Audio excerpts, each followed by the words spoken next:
I'm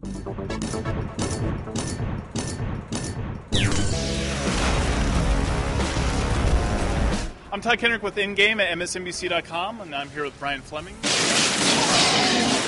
So what's changed now? What's the story going to be this time around? Well, so in InFamous, Cole McGrath is kind of given these electrical superpowers, and InFamous 2 is really a story of a guy who is a superhero, and early in the game he faces and actually loses a battle with one of his nemesises, the Beast, and so this is really kind of a quest for power for him. Oh yeah, I'm real happy. So he's collecting new powers along the way.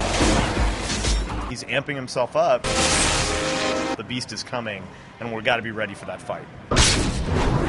What are some of those powers that he's going to acquire? So the really big stuff is the ionics. So we've seen, we've been doing demos of the ionic vortex, this giant hurricane-like power that he can unleash, electric storm. Another example is one we revealed this week, which is the ionic drain. Where on a karmically evil path, Cole can start to draw power from all the pedestrians and all the enemies nearby into himself. And these are really heavy, spectacular powers that really change kind of the feel of the game from the first. And we're still going to be able to choose between being a good guy and a bad guy, right?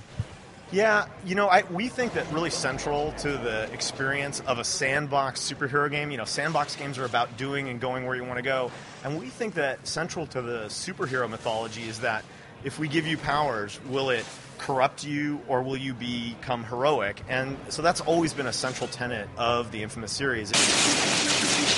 Really allowing and respecting and giving people different experiences so that, there's a huge amount of content that even if you played through as a hero, you can go back and play the game again and get, a quarter of the game, big chunks of content that are very different, and a whole different ending to the game if you play through on an evil side. We'll have more on InFamous 2 leading up to the game's release on the PlayStation 3 this June 7th.